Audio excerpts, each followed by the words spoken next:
अमृत महोत्सव पूर्ण होने के बाद राष्ट्रपति का पहला अभिभाषण है और गणतंत्र का अमृत महोत्सव प्रारंभ होने के बाद का पहला अभिभाषण है। और अधिक सुखद संयोग यह है कि यह उस संसद भवन के नए परिसर में हो रहा है जिसका श्री गणेश चतुर्थी को हुआ था और जिसमें पहला बिल नारी शक्ति वंदन अधिनियम पारित हुआ था। और वहां पर देश की पहली महिला अनुसूचित जनजाति के वर्ग से आने वाली महामहिम राष्ट्रपति जी के द्वारा इस अभिभाषण को प्रस्तुत करना और भी सुंदर सुखद संयोग बनाता है। और अधिक संयोग बेहतर इसलिए हो जाता है कि जब यह संसद भवन में प्रारंभ हुआ उससे पहले भारत चांद के अछूते कोने को छूने वाला दुनिया का पहला देश भी बन गया था।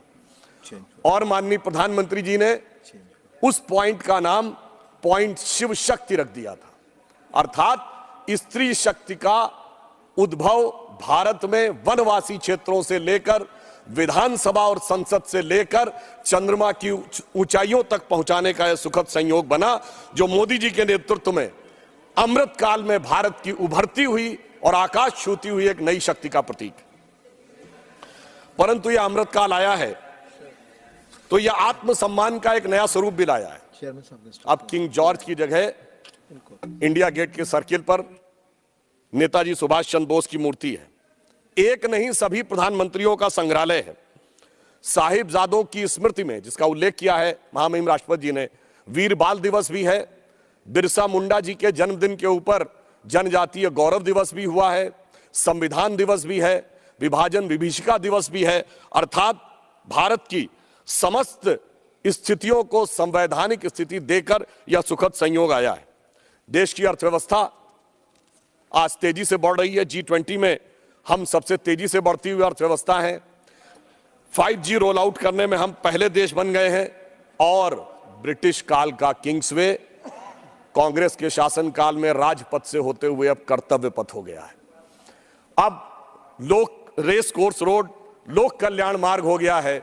इंडियन पैनल कोड भारतीय न्याय संहिता हो गई है और मुगल गार्डन भी अब अमृत उद्यान हो गया है। और इस बात की स्वीकारोक्ति सिर्फ भारत ही नहीं, पूरी दुनिया कर रही है। वर्ल्ड इकोनॉमिक फोरम के चीफ बॉर्ज ब्रेंडे ने कहा है कि India is going towards the exponential growth with peace and no conflict. Investment in R&D and infrastructure is going in such a way that can make India a $10 trillion economy in a decade. ये world Economic Forum के chief कहते हैं। और Bill Gates ने यह कहा है कि जो इंडिया ने डिजिटल सिस्टम स्थापित किया है वो पूरी दुनिया के लिए अनुकरणीय है। चैथम हाउस थिंक टैंक ने एक आर्टिकल में कहा है कि G20 showcases the power of new emerging India।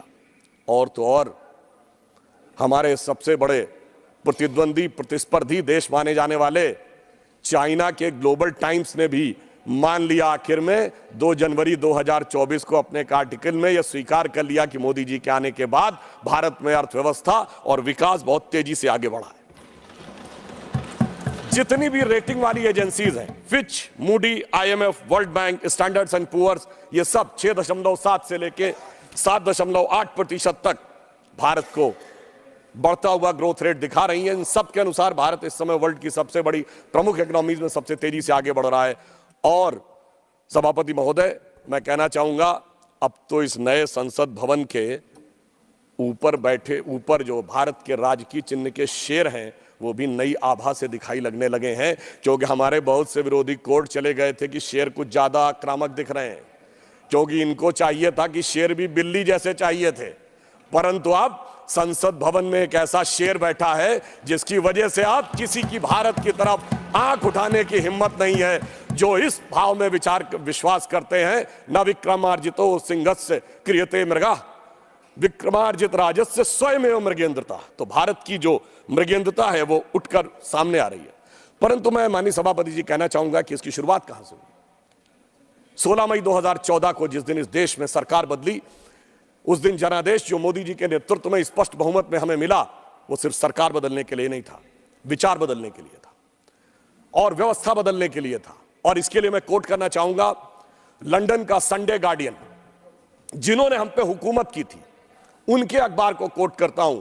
वो 18 मई 2014 को लिखता है अपने एडिटोरियल में India second tourist with destiny, और आगे वो लिखता है 16 मई 2014, यानी वो दिन जिस दिन मोदी जी के नेतृत्व में हमें स्पष्ट बहुमत मिला, should be known in Indian history as the day on which Britishers finally left India.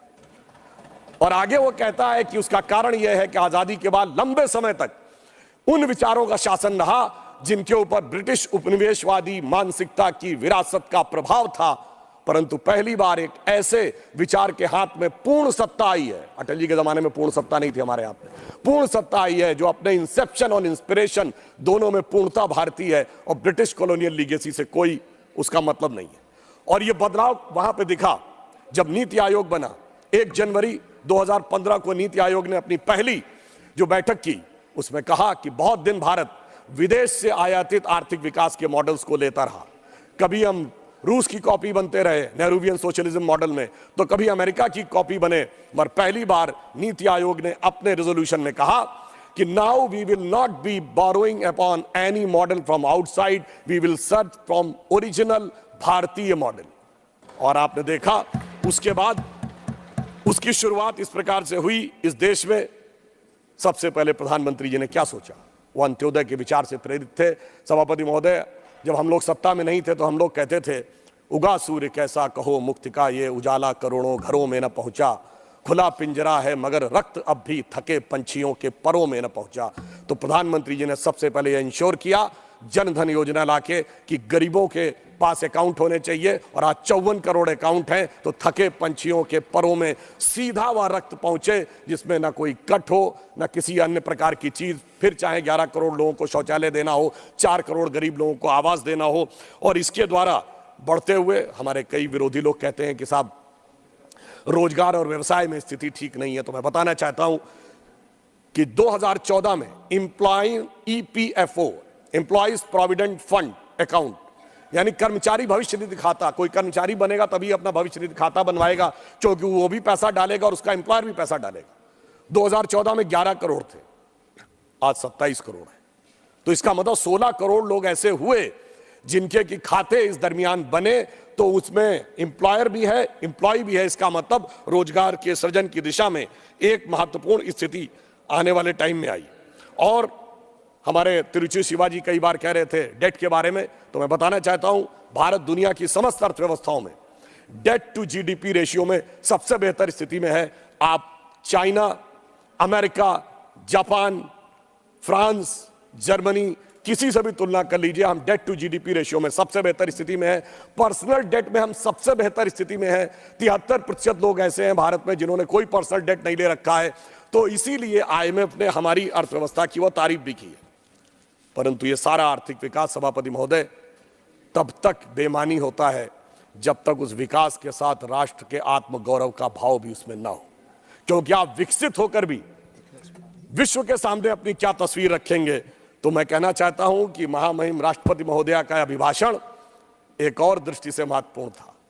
सभापति महोदय, ये 5 साल के बाद आने वाली सरकार का, जो दोबारा भी आने वाली है, सिर्फ 5 साल के बाद आने वाली सरकार का अभिभाषण नहीं था, उस कालखंड का अभिभाषण नहीं था। 500 साल के बाद आने वाले भगवान राम के आगमन के उस अलौकिक अनुभूति के कालखंड का भी था। और मैं यह भी बताना चाहता हूं, देखिए इस देश में भगवान राम, उनके जीवन ने इस राष्ट्र और समाज को जो प्रेरित किया, वो राम मंदिर के समय में किस रूप में हुआ मैं बताना चाहता हूं। अगर भगवान राम का जन्म केवल इसलिए हुआ था कि रावण का वध करना था, तो अयोध्या के राजा के रूप में अयोध्या की सेना लेके जाते, रावण को मार देते, परंतु उससे धर्म नहीं स्थापित होता। इसलिए पहले राजा राम को वनवासी राम बनना था, उसके बाद निषाद राज का सम्मान, उसके बाद माता शबरी का सम्मान, उसके बाद सुग्रीव का राज्याभिषेक, फिर बानर, रीछ, भालू अर्थात समाज के उन दूर के कोनों में खड़े हुए लोग जहां तक किसी की दृष्टि भी नहीं जाती थी, सबको संगठित किया, और संगठित करके तब जाकर उस समय की विश्व की सबसे बड़ी शक्ति को उन्होंने परास्त किया। अर्थात समाज के हर वर्ग को सम्मान, स्थान देकर तब जाकर राम का राज्याभिषेक हुआ था। और आज आप देखिए, चाहे 4 करोड़ गरीबों को आवास मिला है, 11 करोड़ लोगों को शौचालय मिला है, और 54 करोड़ लोगों को जनधन अकाउंट मिले हैं, 50 करोड़ लोगों को आयुष्मान भारत में कवर मिला है, वो तो है, परंतु ये भी एक सुखद संयोग देखिए जो लोग हमसे कहने का प्रयास करते हैं। मैं याद दिलाना चाहता हूं, श्री राम जन्मभूमि का शिलान्यास जो 9 नवंबर 1989 को हुआ था, उसकी पहली ईंट जो पूरे शास्त्रीय विधान से हुआ था, जिसको सम्रांगण सूत्रधार कहते हैं उस ग्रंथ के अनुसार, पर पहली ईंट बिहार के कामेश्वर चौपाल ने रखी थी, जो आप लोगों के अनुसार सो कॉल्ड लोअर कास्ट में आते हैं। हम किसी को हायर और लोअर कास्ट नहीं मानते। और फिर संयोग देखिए, जब जजमेंट आता है 2019 में, तो उस समय हमारे महामहिम राष्ट्रपति श्री रामनाथ कोविंद थे, जो अनुसूचित जाति समाज से आते थे। और आज जब राम मंदिर का उद्घाटन होता है, तो हमारी राष्ट्रपति द्रौपदी मुर्मू जी हैं, जो अनुसूचित जनजाति से आती हैं। और उस प्राण प्रतिष्ठा के मुख्य जजमान हमारे प्रधानमंत्री श्री नरेंद्र मोदी जी थे, जो पिछड़े वर्ग से आते हैं। मुझे लगता है जो राम के काल में हुआ था, सबको सम्मान, सबको स्थान, सबको सत्ता में स्थान, वही राम मंदिर के काल में भी हो रहा है।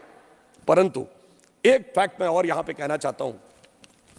कई बार हम लोग उस समय छात्र जीवन में थे और ये कहा जाता था कि साहब ये मंडल के जवाब में कमंडल आया था। तो मैं एक स्पष्ट करना चाहता हूं, ये पूरी तरीके से भ्रांति है। जो उस समय वीपी सिंह की सरकार मंडल लेके आई थी, उसका हमसे कोई लेना देना नहीं था। हमारा आंदोलन 1984 से चल रहा था, 86 में ताला खुल गया था, 9 नवंबर 89 को शिलान्यास हो गया था। आज मैं सारे प्रबुद्ध लोगों से कहना चाहता हूं, मंडल कमीशन किस दिन लागू हुआ? 7 अगस्त 1990, सिर्फ 8 दिन बाद 15 अगस्त था। इतना बड़ा निर्णय जो उस सरकार ने आकर 8 महीने तक नहीं लिया, जो 8 घंटे में होने वाला निर्णय था, क्यों 15 अगस्त को नहीं हो सकता था? मैं बताता हूं उसका कारण बहुत स्पष्ट रूप से। के राजा कुरुप्पु स्वामी की किताब में श्री स्वर्गीय शरद यादव जी ने लिखा कि वीपी सिंह से उनकी बात हुई और वीपी सिंह ने कहा कि मैं 15 अगस्त को इसको ऐतिहासिक अनाउंस करना चाहता हूं, मगर क्या करें, 9 अगस्त को देवीलाल जी की रैली थी और उन्हें इस बात का डर था कि देवीलाल जी की रैली के बाद जनता दल में विभाजन न हो जाए, बहुत से नेता न चले जाएं। उन्हें इस बात का डर था कि शरद यादव जी भी चले जाएंगे। उस समय कृषक वर्ग में बहुत सी ऐसी जातियां थी जो आज ओबीसी में है, उस समय नहीं थी। तो देवीलाल जी की रैली 9 अगस्त को थी, इसलिए 7 अगस्त को करना पड़ा। अर्थात उनका मूल उद्देश्य सामाजिक न्याय, समाज के वर्गों के लिए उत्थान नहीं था, अपनी पार्टी के अंदरूनी समीकरण और उस राजनीति को साधना था। चूंकि उद्देश्य पवित्र नहीं था, इसलिए न वो पार्टी बची, न उन नेता को सम्मान मिला।